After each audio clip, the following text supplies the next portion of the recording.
전에 제가 사역하던 교회 안에 병설시설로 지역 아동센터가 있었습니다. 저는 그 시설의 운영위원으로 있었는데 그때의 그 아동센터와 구세군 아동센터와 그리고 YMCA의 청소년 부서의 그 상담 부서와 서로 협력해서 아동센터를 이용하는 어린이들과 전문적으로 그 상담원이 1대1로 상담해서 치유하는 그러한 프로그램을 진행한 적이 있었습니다. 상담한 어린이 중 심각한 문제가 있는 아이들은 상담사로부터 그 결과를 리턴을 받아서 어떻게 이 아이를 잘 가이드하고 또 잘 치유할 것인가에 대해서 선생님들과 함께 같이 고민을 하였습니다. 아이들 신상에 관련된 그러한 문제라서 지금 이 시간 여러분들과 함께 자세히 나눌 수는 없지만 이 상담한 어린이들 중에 심각한 문제가 있는 그러한 아이들의 공통적인 것들이 있었습니다. 그것은 바로 뭐냐면 가족과의 관계 속에서 자기 자신을 발견하지 못한다라는 그러한 문제였어요. 학교 생활 속에서나 아동센터 안에서 자신을 그려놓고 그리고 자신의 존재와 선생님과의 관계 내지는 친구들 사이에서의 관계성 가운데는 자기 자신이 존재하는 것으로 그렇게 여겨지는데 가족과의 관계 속에서는 자기 자신의 정체성이 가족 안에서 없는 것입니다. 건강하지 못한 그러한 그 가족들의 모습이 나타난다라고 할 수 있겠지요. 여러분, 건강한 그리스도인도 마찬가지입니다. 하나님과의 관계 속에서 내가 누구인가에 대한 바른 깨달음에서부터 우리의 건강한 신앙은 시작되어지는 것이죠. 우리 그리스도인은 하나님 안에서 나를 볼 수 있는 눈이 있어야 합니다. 우리 그리스도인은 하나님과의 관계 속에서 나 자신을 발견할 수 있는 그러한 정체성이 우리 안에 있어야 한다라는 것이지요. 전능하신 하나님 앞에서 죄 많은 우리의 정체성을 깨닫게 될 때에 우리는 고백할 수밖에 없습니다. 저희는 연약하고 무능합니다. 주님, 저의 길을 인도해 주시옵소서. 저의 짐을 대신 져 주시옵소서. 저는 지혜가 없습니다. 하나님은 지혜가 많습니다. 그러므로 내 모든 짐을 주님 져 주십시오. 라고 그렇게 우리는 기도할 수밖에 없는 것이죠. 그러나 내 정체성을 깨닫지 못하게 되면 우리는 여전히 나 혼자만의 자아에 갇힌 삶이 되어서 열등감과 시기와 욕심 가운데 살게 되는 것입니다. 우리는 건강한 그리스도인의 삶을 살기 위해서는 연약한 나 자신을 알고 하나님과의 관계 속에서 그 연약함 때문에 내 짐을 하나님께 맡기는 그러한 신앙이 우리에게 중요한 것입니다. 오늘 제가 여러 번 강조하는 것 중에 하나가 나의 모든 짐을 하나님께 맡기라고 그렇게 말씀을 드렸습니다.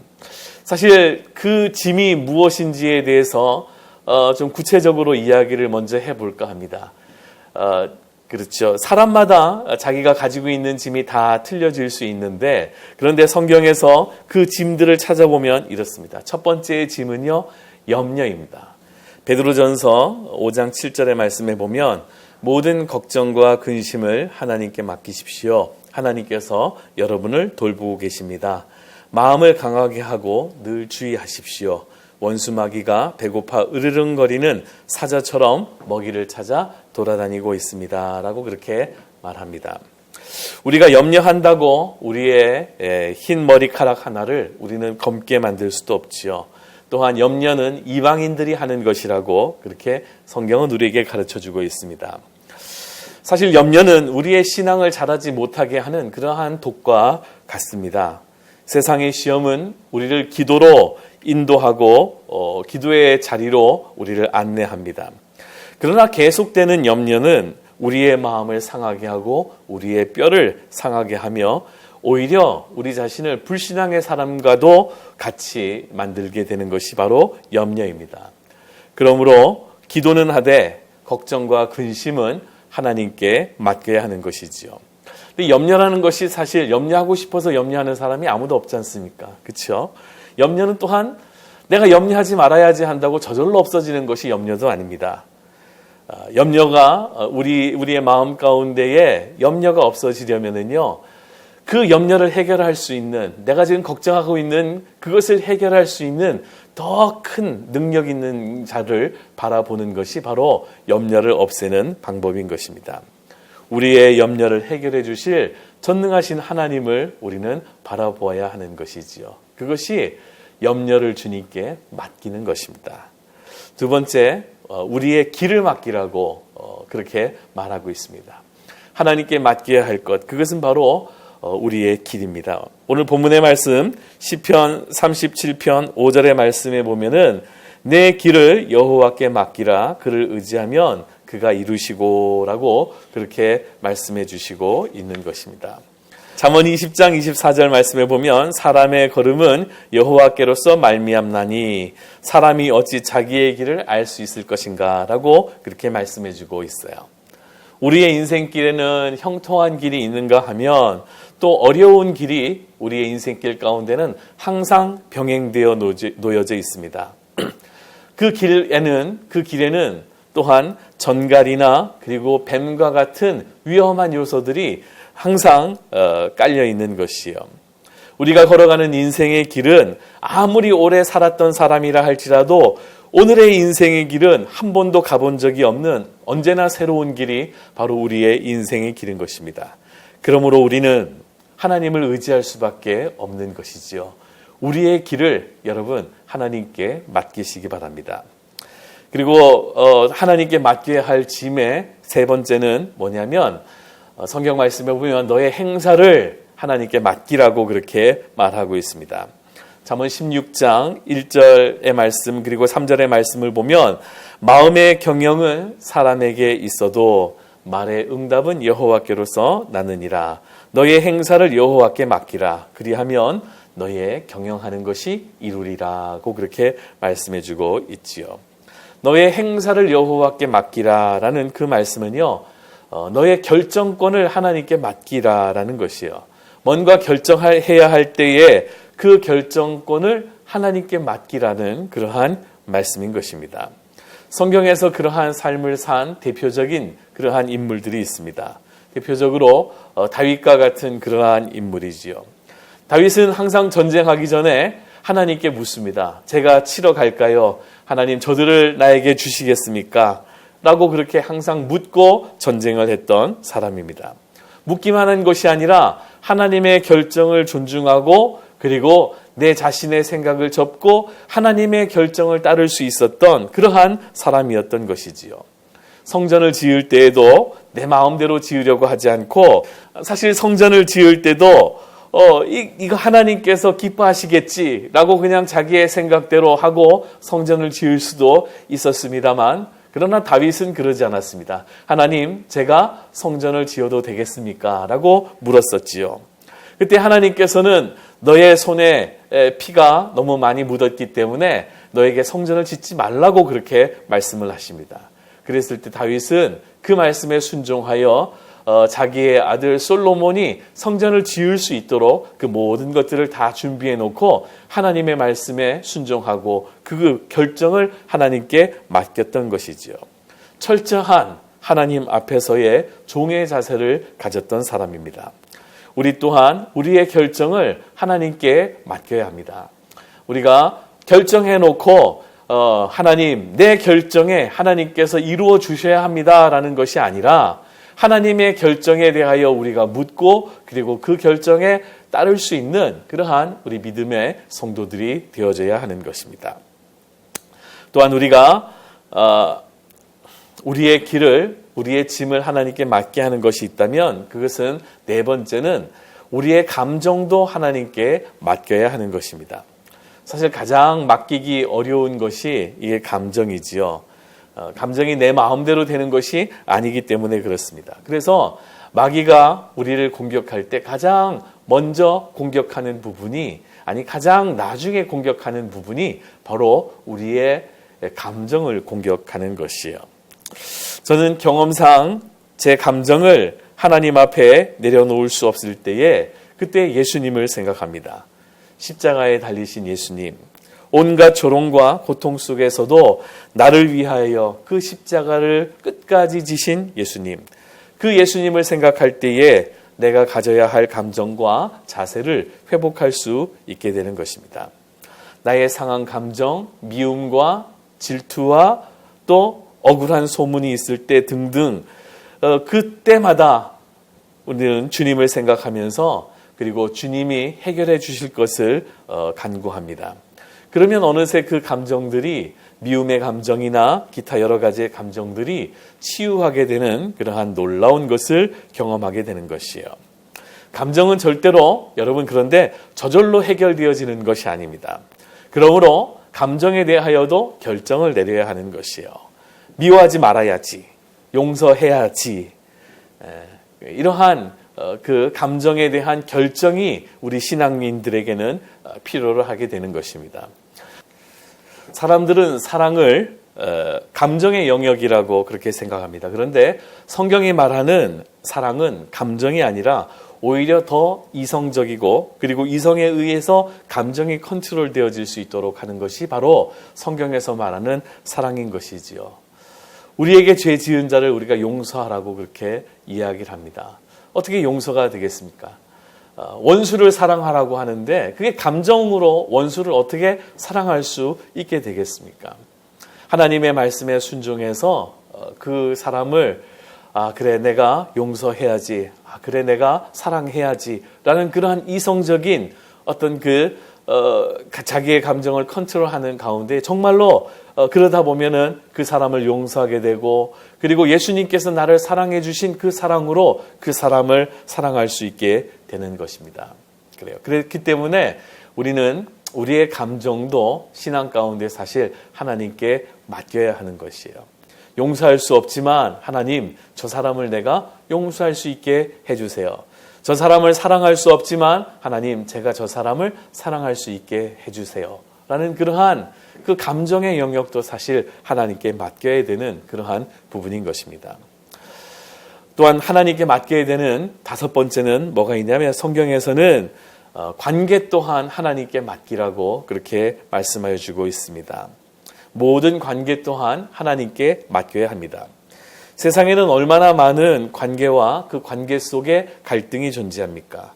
특별히 그 관계에서 감정의 문제가 개입되게 되면 하나님의 말씀보다 그리고 하나님이 정하신 교회 안에서의 질서보다 그 감정이 더 앞서게 되는 것이에요. 그것이 우선순위를 차지하면 안 되는데 근데 그게 그 관계에 어그러지는 것이 우선순위를 차지하게 되는 것입니다. 어떤 분들은요, 그렇죠. 그 가정단원들 둘이서 오늘은 국수를 먹는데 상추 겉절이가 좋냐, 배추 겉절이가 좋냐라고 둘이 이야기하다가 싸워가지고 한 사람은 그럼 난 교회 안 나온다고. 뭐 상추 겉절이면 어떻고 배추 겉절이면 어떻습니까? 근데 감정의 문제 가운데 그 관계가 얽혀지게 되면은 그게 오히려 하나님께서 정해주신 그 교회 안에서의 질서와 그리고 화합보다 그 감정이 더 앞서게 되는 것이지요. 우리의 삶의 영역에서 가정의 관계도 마찬가지고 사회에서의 관계도 마찬가지고 특별히 교회에서의 관계, 이 모든 것들을 이 관계성을 하나님께 우리는 맡겨야 하는 것입니다. 그리고 여섯 번째는 시간도 하나님께 맡겨야 하는 것입니다. 요즘에는 바쁘다라는 것이 이게 인사가 된 그러한 시대 가운데 우리는 살고 있어요. 옛날에는 잘 먹지 못했던 때에는 인사할 때 어르신들한테 인사할 때 진지 드셨습니까? 라고 그렇게 인사를 했습니다. 전쟁이 한참 많던 그러한 시대에는 안녕하셨습니까? 라고 그렇게 인사를 하지요. 근데 요즘에는요, 그냥 인사가요, 뭐냐면 요즘에 많이 바쁘시지요? 라면서 그렇게 인사를 합니다. 그래요. 얼마나 바쁘면은 인사가 요즘에 많이 바쁘시지요? 라는 그러한 것이 인사가 되었겠습니까? 근데 이러한 시대일수록 우리는 바른 시간의 사용이 우리에게는 중요합니다. 그 시간의 사용을 하나님께 의탁하는 것이 또한 우리에게 반드시 필요하지요. 입으로는 내 삶을 주님께 맡긴다라고 그렇게 주님께 맡기는 삶을 산다라고 그렇게 하면서 실제로는 우리는 우리 마음대로 시간을 계획하고 우리 마음대로 일을 처리하는 그러한 분들이 많이 있습니다. 시간에도 여러분 우선순위를 정하고 하나님의 시간을 떼어놓고 우리는 살아야 하는 것이에요. 많은 분들에게 그렇게 설교하고 가르칩니다. 세상에 바빠서 못하는 일은 없다라고 그렇게 이야기합니다. 세상에 여러분 바빠서 못하는 일은 없습니다.